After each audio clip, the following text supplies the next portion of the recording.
तो क्या भाई सोने में गिरावट आ सकती है 44% की, 57% की? क्योंकि हमने पास्ट में देखा कि सोने ने लगभग 3 बार यहाँ पे करेक्शन दिखाया था, जो कि बड़ा करेक्शन था। तो क्या ऐसा फ्यूचर में आ सकता है? जो इस समय मार्केट सोने की बिल्कुल ऑल टाइम हाई पे चल रही है, क्या नीचे आ सकती है? इसी के बारे में पूरा डिटेल में आपको मैंने इस वीडियो में दी गई जानकारी केवल शिक्षा और जानकारी के उद्देश्य से है। कोई भी निवेश करने से पहले अपने वित्तीय सलाहकार से सलाह जरूर लें। दोस्तों, गोल्ड अभी सस्ता है। आप कहोगे जी ऐसे कैसी बात कर रहा है ये? गोल्ड 1 लाख के पार जा चुका है, 1,13,000 तक जा चुका है, और ये कह रहा है कि भाई गोल्ड सस्ता है। जी हाँ, ऐसा मैं क्यों कह रहा हूँ आपको इस वीडियो में जानने को मिलेगा। अगर आप भी गोल्ड में इन्वेस्टमेंट करने के बारे में सोच रहे होंगे, या फिर आपने ज्वेलरी लिया होगा, अगर आप सोच रहे होंगे इसके बारे में या लेने के बारे में सोच रहे होंगे, तो ये वीडियो काफ़ी ज़्यादा आपके लिए इंपॉर्टेंट होने वाला है। क्योंकि आप यहाँ पे समझने वाले हैं कि गोल्ड आखिर सस्ता है, गोल्ड आखिर महंगा है, आखिर गोल्ड ने जो इतना हाइक बनाया हुआ है, आखिर ये कब तक चलेगा और कब इसका हाइक टूट सकता है। सारी चीज़ों को आपको यहाँ पे डिटेल में जानने को मिलेगा। क्योंकि आपको पता ही है कि इस चैनल पे जो भी जानकारी आपको मिलती है वो रिसर्च के हिसाब से मिलती है, विदाउट रिसर्च आपको इस चैनल पे जानकारी नहीं मिलती है। सबसे पहले दोस्तों हम बात करते हैं आखिर हमने कहा कि स्टार्टिंग में गोल्ड अभी सस्ता है। आपको इस रहस्य के पीछे मैं ले चलूँगा 2010 में। मैंने 2010 में देखा, हमारे बड़े भाई की शादी थी 2010 में, और वहाँ पर उनके लिए ज्वेलरी बनवाई जा रही थी। उस समय जो ज्वेलरी का प्राइस था, जो गोल्ड का प्राइस था दोस्तों, स्क्रीन पे भी आप देख सकते हैं, उस समय का जो प्राइस था लगभग 18,000 से 20,000 के आसपास में था। स्क्रीन पे आप देख सकते हैं 2010 में गोल्ड का प्राइस लगभग 18,500 के आसपास था। मतलब 18,500 या 19,000, या आप मोटा मान सकते हो कि भाई 20,000 में हमें 1 तोला सोना मिल जा रहा था। 2010 की बात मैं कर रहा हूँ। आज कितना समय चल रहा है? 2025।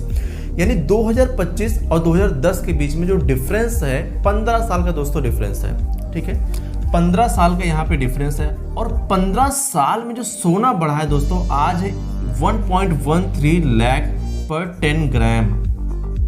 ठीक है, मतलब 10 ग्राम सोना लेने के लिए 2010 में 18,500 रुपये देने पड़ते थे, और उसके जस्ट 15 साल बीत जाने के बाद आज 1 तोला सोना खरीदने के लिए हमें लगभग 1,13,000 रुपये देने पड़ेंगे। अब यहाँ पे हमें लग रहा है कि भाई गोल्ड बहुत महंगा है, गोल्ड बहुत ज़्यादा महंगा है। सच में गोल्ड बहुत महंगा है, लेकिन मैंने शुरुआत में क्यों कहा कि गोल्ड सस्ता है, अभी आप इसको समझिए जरा सा। दोस्तों 2010 में जब ज्वेलरी बनवाई जा रही थी, उस समय भी यही लग रहा था कि गोल्ड बहुत ही महंगा है। उस समय भी हमें ये लग रहा था कि गोल्ड इतना महंगा है कि हम इसको 2-3 तोला 4 तोला से ज़्यादा नहीं बनवा सकते। एक मिडिल क्लास फैमिली में जब शादी वगैरह होती है, तो वहाँ पे ज़्यादा से ज़्यादा दोस्तों 8 तोला 10 तोला का यहाँ पे ज्वेलरी वगैरह बनवाई जाती है, बहुत ही ज़्यादा से ज़्यादा 8 से 10 तोला। लेकिन उस समय भी गोल्ड हमें इतना महंगा लग रहा था कि उस समय भी ज्वेलरी कम ही बनवाई गई, क्योंकि गोल्ड बहुत ही महंगा लग रहा था कि भाई सोना बहुत ज़्यादा हाई पे है। 18,000, 18,500, 20,000 तक 10 ग्राम मिल रहा है, तो मतलब महंगा है सोना।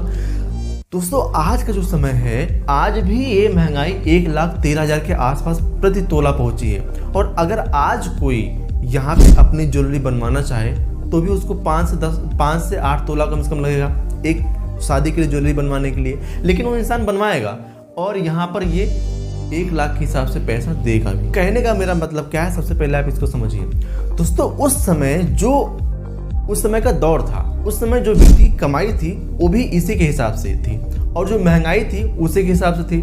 उसके बाद से महंगाई जो 15 साल में बढ़ी, पिछले 7% के हिसाब से इन्फ्लेशन बढ़ा है, लेकिन यहाँ पे लोगों को लगता है कि उनकी इनकम नहीं बढ़ी है, जिसकी वजह से जो ये सोना आपको बहुत ही ज़्यादा महंगा लग रहा है। लेकिन यहाँ पर इस समय भी जिनकी इनकम नहीं थी ज़्यादा, को भी लग रहा था कि भाई सोना बहुत महंगा है, 18,500 का चल रहा है, यहाँ पर कौन ही खरीद पाएगा, इतना महंगा सोना हो गया है। अच्छा, पीछे की बात छोड़ दीजिए, अभी 1 साल पहले अभी जो गोल्ड गया है इतना इकट्ठा नहीं भाग गया 1,13,000। अभी 1 साल पहले तक जो गोल्ड का प्राइस था दोस्तों, ये लगभग 60-65 हज़ार के बीच में था, या कह सकते हो 55 से 57 हज़ार के बीच में था गोल्ड का प्राइस। मुझे पूरी अच्छी तरीके से याद है कि उस समय गोल्ड का प्राइस था 50 से लेकर 57 हज़ार के बीच में था। ठीक है, उतने में आपको 10 ग्राम का गोल्ड मिल सकता था। लेकिन आज का समय है 1,13,000 रुपये का आपको 10 ग्राम का गोल्ड मिल रहा है। पिछले 1 साल में ऐसा क्या हुआ कि गोल्ड ने इतना हाइक बनाया? लगभग दोस्तों अगर हम पास्ट में देखें तो लगभग 51% की ग्रोथ हमें दिखाई है गोल्ड ने। अब अगर आप ज्वेलरी 1 साल पहले लिए होंगे तो उसकी वैल्यू बढ़ी होगी। अगर आप गोल्ड में इन्वेस्ट किए होंगे तो उसकी वैल्यू बड़ी होगी। गोल्ड में इन्वेस्ट करने के कई सारे ऑप्शन है। आप डिजिटल गोल्ड ले सकते हैं, आप फिजिकल गोल्ड यानी ज्वेलरी वगैरह ले सकते हैं। फिजिकल गोल्ड में आप 24 कैरेट गोल्ड का जो आता है उसको ले सकते हैं। तो कहने का मेरा मतलब क्या है, गोल्ड को कई तरीके से आप ले सकते हो और गोल्ड एक अच्छा एसेट माना जाता है, एक बढ़िया एसेट माना जाता है कि आपके बुरे दिन पे वो काम आ सके।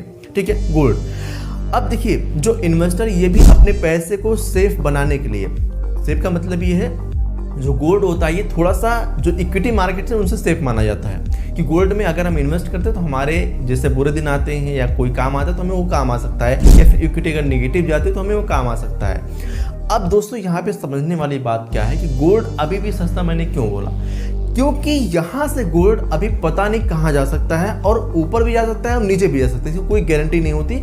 मैं आपको यहाँ पे कुछ चीज़ें रखने वाला हूँ, कुछ पास्ट के डेटा रखने वाला हूँ जिससे आपको ये क्लियर हो पाए कि भाई गोल्ड अभी आगे कितना जा सकता है या फिर नीचे आने की संभावनाएं क्या है। क्या गोल्ड ऊपर ही जाता रहता है, गोल्ड नीचे नहीं आता? जैसा लोग कहते हैं कि भाई सेफ इंस्ट्रूमेंट में अगर इन्वेस्ट करना है तो गोल्ड एक बेटर ऑप्शन है।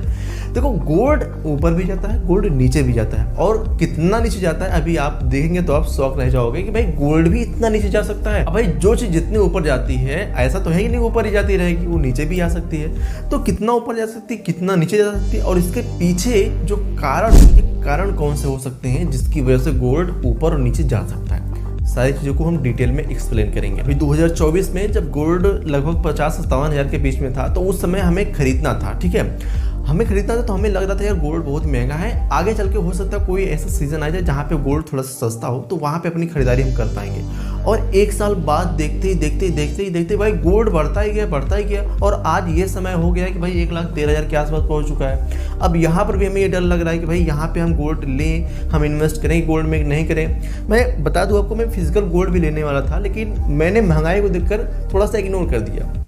ये काम करते हैं अभी गोल्ड में ना इन्वेस्ट करके हमें काम करते हैं इक्विटी में इन्वेस्ट कर देते हैं। और हुआ क्या, निफ्टी 50 ने पिछले एक साल में ऐसा लगता है कि 0 से लेकर 4% के बीच में इसने ग्रोथ दिखाई, रिटर्न दिखाई, कभी ऊपर कभी नीचे, कभी ऊपर कभी नीचे। लेकिन यहीं पर जो गोल्ड है पिछले एक साल में 51% की ग्रोथ दे गया। और मैंने यही सोचकर गोल्ड में इन्वेस्ट नहीं किया था कि भाई गोल्ड है ये बहुत ऊपर नीचे नहीं जा सकता, यहाँ पे इन्वेस्ट करते हैं हम इक्विटी मार्केट में जहाँ से हमारे पैसे थोड़ा सा ज़्यादा ग्रो हो सकते हैं। लेकिन दोस्तों हुआ इसका जस्ट उल्टा। तो जो लोग भी मार्केट को टाइम करने की कोशिश करते हैं, जो सोचते हैं कि भाई मार्केट ऊपर जा सकती है नीचे जा सकती है, तो ऐसा करना पॉसिबल नहीं है भाई। मार्केट में कुछ भी हो सकता है। हालांकि मैंने जो भी अपना इन्वेस्टमेंट किया था ये लॉन्ग टर्म के लिए किया, इससे मुझे कोई दिक्कत नहीं है। लेकिन यहाँ पे समझने वाली बात क्या है कि गोल्ड भी इतना ऊपर गया, आखिर क्यों गया इसको समझ लेते हैं जरा सा। दोस्तों मैं आपको यहाँ पे एक चीज बता दूं, जो गोल्ड है इसको ऊपर जाने का सबसे बड़ा जो रीजन है दोस्तों ना, गोल्ड को एक सेफ इंस्ट्रूमेंट माना जाता है, सेफ इन्वेस्टमेंट माना जाता है। अब आखिर ऐसा क्यों होता है कि जब भी कोई अनएक्सपेक्टेड चीजें होती है, जैसे कोई वॉर वगैरह हो गई, कोई और जो है कि तबाही वगैरह हो गई, तो यहाँ पर जो गोल्ड उसको सेफ माना जाता है। तो इसीलिए अभी आप देख रहे हो कि वर्ल्ड वाइड कहीं ना कुछ वॉर चल रही है, कहीं ना कहीं टेंशन चल रहा है। जो है कि इंडिया पाकिस्तान का अभी बीच में हुआ और रसिया यूक्रेन का चल ही रहा है, और बीच में देखा इजराइल और ईरान का वगैरह देखा, तो चाइना ताइवान का देखा। तो ऐसे कई तरह की जो टेंशन है, पॉलिटिकल टेंशन ही चलती रहती है, जिसकी वजह से क्या है कि यहाँ पे मार्केट में अनसर्टेनिटी बढ़ी है, मार्केट ऊपर नीचे हो रही है, जो निफ्टी 50 ऊपर नीचे हो रहा है। तो यहाँ पर जो लोग इन्वेस्ट करने आते हैं सोचते हैं भाई अभी सेम इंस्ट्रूमेंट पैसा लगाया जाए, क्योंकि मार्केट कुछ भी हो सकता है। तो लोग ज़्यादा से ज़्यादा पैसे अपने सेम इंस्ट्रूमेंट में लगाते हैं, जिसकी वजह से गोल्ड यहाँ पे हाइक बनाता चला जा रहा है। पर यहाँ पर अगर कोई आम आदमी इस वीडियो को देख रहा होगा, ये सोच रहा होगा कि भाई अगर मुझे सोना खरीदना थी, क्या फालतू की चीजें बता रहे, सोना खरीदने वाली बात बताओ कि ऊपर आएगा कि नहीं आएगा, नीचे जाएगा कि नहीं जाएगा। ठीक है, मैं उसके बारे में भी अभी बताऊंगा आगे वीडियो में। लेकिन जो चीजें हो रही है उसको हमें समझना जरूरी है, ताकि आपको क्लियर हो पाए कि आगे कहाँ तक जा सकता है या फिर कितना नीचे तक जा सकता है। ठीक है, इसको हमें समझना जरूरी है। तो दोस्तों यहाँ पर हम स्टेप बाय स्टेप समझते हैं। देखिए गोल्ड का पिछला हाल देखते हैं और आगे का रास्ता जो होता है उसको हम देखते हैं यहाँ पे। तो पिछला जो एक साल था ये सोना 55,000 से 57,000 के बीच में था, लेकिन उससे एक साल में बढ़ के ये लगभग 1,13,000 के आसपास आ गया पिछले एक साल में। मैं यहाँ पे आपको लगा दूंगा, आप स्क्रीन भी देख सकते हैं पिछले एक साल में सोना का भाव कहाँ तक पहुंच गया। यानी अगर हम बात करें इसके रिटर्न की तो लगभग पिछले एक साल में इसने 40% से प्लस के यहाँ पे ग्रोथ दिखाई है। ठीक है, अब यहाँ पे हम देखते हैं इसका कारण क्या है। अब आगे बढ़ सकता है कि नहीं बढ़ सकता, सबसे पहले हम इसको समझते हैं। देखो आगे आने वाले समय में फेस्टिव सीजन आने वाले हैं, जैसे दीपावली आने वाली है, धनतेरस आने वाले हैं, वेडिंग सीजन आने वाले, लोगों की शादियाँ होंगी तो लोग ज्वेलरी वगैरह बनवा सकते हैं। तो यहाँ पर जिसकी वजह से सोने में हमें एक थोड़ा सा और हाइक देखने को मिल सकती है। पहला रीज़न तो ये हो गया, ठीक है, डिमांड बढ़ सकती है। अब किसी चीज़ की अगर डिमांड बढ़ती है दोस्तों तो उसका वहाँ पे रेट भी बढ़ना लगभग लाजमी है, बढ़ सकता है रेट। लेकिन किसी चीज़ की अगर डिमांड घटती है तो यहाँ पे रेट में भी प्रभाव पड़ता है। तो यहाँ पर हम देख सकते हैं कि ये भारत में इसका डिमांड बढ़ सकती है आगे आने वाले समय में, क्योंकि फेस्टिव सीजन आने वाले हैं। दूसरी चीज़ दोस्तों क्या है, डॉलर का कमज़ोर होना। अब डॉलर से ही पूरी दुनिया में लगभग ट्रेड होता है, ठीक है, पूरी दुनिया में कुछ कंट्री को छोड़कर, तो ज़्यादातर देशों में क्या है, डॉलर से ही ट्रेड वगैरह होता है, ठीक है। तो यहाँ पर अगर डॉलर कमज़ोर होता है तो सोने में हमें थोड़ा सा हाइक देखने को मिल सकती है। तीसरा रीज़न दोस्तों, सेंट्रल बैंक्स की भारी खरीदारी। जो बड़े बड़े बैंक्स हैं, सेंट्रल बैंक्स हैं, इनकी खरीदने की वजह से जो सोने का भाव ये बढ़ता चढ़ता है। ऐसा नहीं कि हम जैसे छोटे मोटे रिटेल इन्वेस्टर से खरीदने से कुछ फर्क पड़ जाता है। यहाँ पे हज़ारों टन में बात होती है, हम कितना खरीदते हैं, 10 ग्राम 20 ग्राम खरीदते हैं। और जो ये बैंक्स होते हैं, जो सेंट्रल बैंक्स होते हैं, बड़े बड़े बैंक्स होते हैं, बड़े बड़े उद्योगपति होते हैं, ये सब किलो में खरीदते हैं, टन में खरीदते हैं, जिसकी वजह से रेट में इतना ऊपर नीचे में देखने को मिलता है, ठीक है। तो इसकी वजह से हमें थोड़ा सा और यहाँ पे ग्रोथ देखने को मिल सकती है। दोस्तों जो भी चीज़ें मैं आपको यहाँ बता रहा हूँ, मेरा पर्सनल ओपिनियन है, ये जस्ट कोई आपको रिकमेंडेशन नहीं है, बस मैं समझने के लिए इस वीडियो को रिकॉर्ड कर रहा हूँ। अब यहाँ पे जो चौथी चीज़ दोस्तों, यहाँ पे जियोपॉलिटिकल टेंशन, जैसे कि हर देशों में देख सकते हैं कहीं ना कहीं कुछ ना कुछ तनाव बना हुआ है। जैसे अभी भारत पाकिस्तान का निपटा, और आपने देखा कि रसिया यूक्रेन का भी चल ही रहा है, इजराइल और ईरान का चल ही रहा था, इजराइल हमास का चल ही रहा था, चाइना ताइवान का चल ही रहा था, और इधर भाई ट्रम्प साहब ने टैरिफ वगैरह लगा ही दिया है। तो कहने का मेरा मतलब क्या है, पूरे ऑल ओवर वर्ल्ड में कहीं ना कहीं तनाव थोड़ा बहुत बना ही हुआ है, जिसकी वजह से क्या हो रहा है कि गोल्ड में थोड़ा सा, जब मार्केट में अनसर्टेनिटी रहती है ना कि मार्केट ऊपर जाएगी नीचे जाएगी, तो गोल्ड पे लोग ज़्यादा ध्यान देते हैं कि भाई गोल्ड एक सेफ इंस्ट्रूमेंट है, यहाँ पे इन्वेस्ट करना सही रह सकता है। तो इसीलिए लोग गोल्ड में इन्वेस्ट करते हैं, और इसी की वजह से जो प्राइस ये बढ़ता चला जाता है। तो यहाँ पर ये चीज़ें हो सकती हैं। अमेरिका का फेड रेट है, अगर ये कम होता है तो भी यहाँ पे सोने में हाइक हमें देखने को मिल सकती है। अब छठी चीज़ क्या है दोस्तों, ETF और छोटे इन्वेस्टर की खरीदारी। जो ETFs हैं, जो छोटे इन्वेस्टर जिससे हम लोग खरीदारी करते हैं, इन्वेस्ट करते हैं, तो अगर हमारी भी डिमांड बढ़ती है, अगर हम भी पैसे ज़्यादा इन्वेस्ट करते हैं, तो भी गोल्ड में हमें हाइक देखने को मिल सकती है। तो ये कुछ रीज़न है जिसकी वजह से मार्केट में सोने का भाव आगे बढ़ने की थोड़ा बहुत उम्मीद हम देख सकते हैं, या फिर बढ़ सकते हैं, ये उम्मीद हम देख सकते हैं। लेकिन हमें सिर्फ बढ़ने वाली उम्मीद को ही नहीं देखना है, हमें कम वाली उम्मीद को भी देखना है कि भाई हो सकता है सोना अगर इतना ऊपर गया है तो नीचे आने की भी संभावनाएं हो सकती है। कैसे हो सकती है इसको हम समझ लेते हैं। खतरा क्यों है? सबसे पहली बात क्या है कि अगर सेंट्रल बैंक ने अपनी खरीदारी कम कर दिया, जैसा 2025 में संकेत है कि 1000 टन से भी नीचे जा सकता है, ये संकेत है जस्ट, ठीक है। तो अगर सोना सेंट्रल बैंकों ने खरीदना बंद किया तो हो सकता है कि मार्केट में हमें गिरावट देखने को मिले सोने के भाव में। दूसरी चीज़ क्या है दोस्तों, यहाँ पे जियोपॉलिटिकल टेंशन घटा। अब जैसे कि इंडिया पाकिस्तान का जो वॉर वगैरह था, ये थोड़ा सा यहाँ पे कंट्रोल में आया है। रसिया यूक्रेन का वार थोड़ा बहुत यहाँ पे कंट्रोल आप देख सकते हैं, और चीन और ताइवान का इसमें भी कुछ हमें फर्क देखने को मिल रहा है। इजराइल और हमास का था, ये इसमें भी थोड़ा सा हमें कमी देखने को मिली है। इजराइल और ईरान का था, ये भी थोड़ा सा कम हुआ है अभी। तो कहने का मेरा मतलब क्या है कि जियोपॉलिटिकल टेंशन में थोड़ा बहुत कमी आती है तो भी हमें सोने के भाव में हल्का फुल्का गिरावट देखने को मिल सकता है, क्योंकि लोग अपने पैसे को निकाल कर इक्विटी मार्केट में लगाना चाहेंगे, क्योंकि इक्विटी मार्केट में अब यहाँ पे ग्रोथ की संभावना लोगों को दिखती है, तो लोग इन्वेस्ट करना चाहेंगे। ये भी एक कारण हो सकता है सोने के भाव में कमी आने का। और यहाँ पे तीसरी चीज़ क्या दोस्तों, डॉलर का मजबूत होना। अगर डॉलर मजबूत होता है, ट्रेड वगैरह सही तरीके से होते हैं, तो यहाँ पर भी सोने में कमी आ सकती है। और क्या दोस्तों, इन्फ्लेशन कंट्रोल में आ गया। जिससे इन्फ्लेशन इतना तेज़ी से बढ़ रहा है तो लोग सोने में इन्वेस्ट करें, महंगाई बढ़ रही है तो सोने में इन्वेस्ट कर रहे हैं। तो अगर इन्फ्लेशन थोड़ा सा कंट्रोल में आता है तो भी यहाँ पे सोने के भाव में थोड़ा बहुत यहाँ पे कमी देखने को मिल सकती है। प्रॉफिट बुकिंग अगर शुरू हो गई, लोग देखिए अभी क्या है, यहाँ पे हाइक बना हुआ है कि भाई सोना बहुत ही ऊपर चला गया है, सोना काफ़ी हाई पे बना चुका है, मतलब अपने टॉप लेवल पहुंच चुका है। अब अगर यहाँ पर लोग प्रॉफिट बुकिंग चालू कर देते हैं तो भी सोने में गिरावट देखने को मिल सकती है। और ऐसा कब कब हुआ अभी आगे हम आपको वीडियो में बताएंगे ताकि आपको क्लियर हो पाए, ठीक है।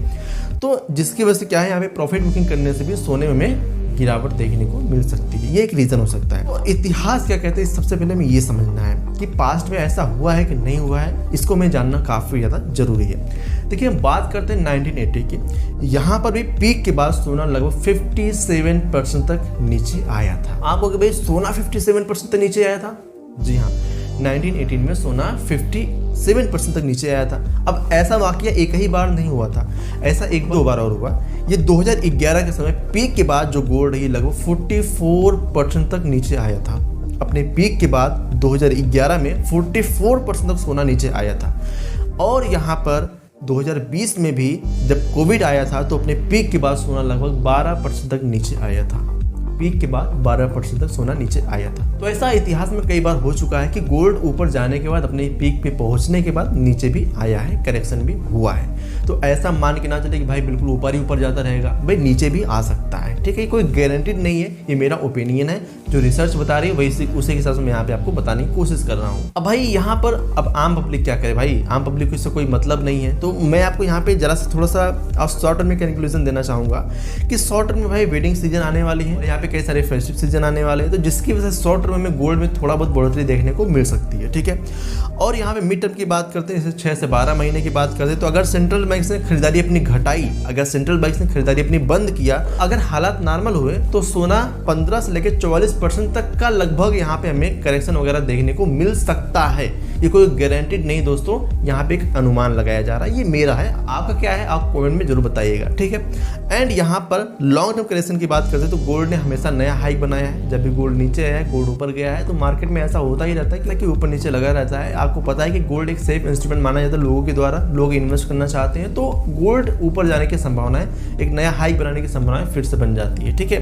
अब यहाँ पे कंक्लूजन की बात कर लेते हैं। अगर आपको अभी सोने में खरीदारी करनी है तो आपको क्या करना चाहिए। देखिए, जब भी आपको सोने में खरीदारी करनी है इस समय, तो आप बहुत ही सोच समझ कर खरीदारी करें, क्योंकि हो सकता है भाई आगे बढ़ भी सकता है, कम भी हो सकता है। अगर आप इन्वेस्टमेंट के पर्पज से देख रहे हैं, अगर आपका 5 से 10 साल का नजरिया है, आपको डेज में खरीदारी करना सही रह सकता है, क्योंकि अगर आप डाउन मार्केट में खरीदारी करते हैं तो आपको कम भाव में अच्छा खासा यहाँ पे अमाउंट मिल सकता है सोने का, ठीक है। तो आप कर सकते हो टिप में। और अगर आप शॉर्ट टर्म में त्योहारों के लिए खरीदारी करना चाहते हो तो भाई यहाँ पर रिस्क थोड़ा सा ज्यादा है, क्योंकि सोने का भाव अभी ऑल टाइम हाई पे चल रहा है। अब जो मैंने आपको बात की कि 15% 44% तक यहाँ पे करेक्शन आ सकता है, तो भाई ये थ्योरी बेस्ड है, कोई गारंटीड नहीं है।